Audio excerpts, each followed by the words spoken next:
extra minutes. Is education the silver bullet? I don't know that it's a silver bullet, but it's the sine qua non in the following sense, is without it, it's going to become increasingly hard for kids to succeed. The world has changed dramatically, and in the absence of getting a really good education now, it's going to become increasingly hard for people to fill the demand for the jobs that are out there, to be able to have the skills that are necessary. But like NAPLAN, did you intend to rank schools? We ranked them A, B, C, D, and F, yes. Did you ever say this is the worst school in the city, this is the best school? Sure. You did? Sure. Oh, sure. Does that help? To be told you're the worst school? Well, it helps only in the following sense. You shouldn't be, if you don't improve it, you shouldn't continue. We couldn't find a teacher or a school that said that NAPLAN works.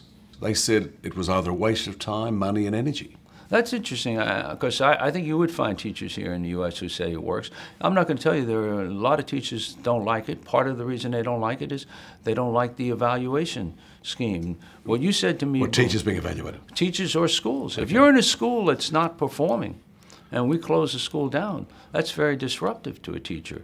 And you know, you're not guaranteed a job in the new school, so you have to go out and find a job in the system. Looking back 10 years later, do you think what you did here in New York has worked? Can you quantify it?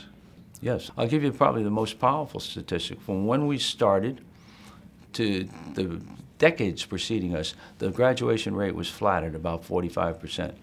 In 12 years under the mayor, it's gone up over 20 points. So that means each year, thousands more children are graduating. That's pretty powerful. But Joel, if a child is preparing for 3 or 4 months for NAPLAN test, is that wrong? When you say preparing, if you mean he's learning how to read, that's what you're supposed to do all year round. If he's learning math, I keep saying to people, you get a math exam and they say, you know, the boat was rowing upstream, the current was X, this was Y.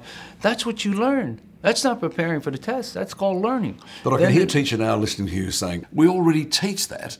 Why do we need the Klein system? Then why should they care if we check whether the kids learned it? It's not a, you know, I've heard teachers say just what you said. You said, we taught it, they just didn't learn it. Well, to me, that's not a winning formula.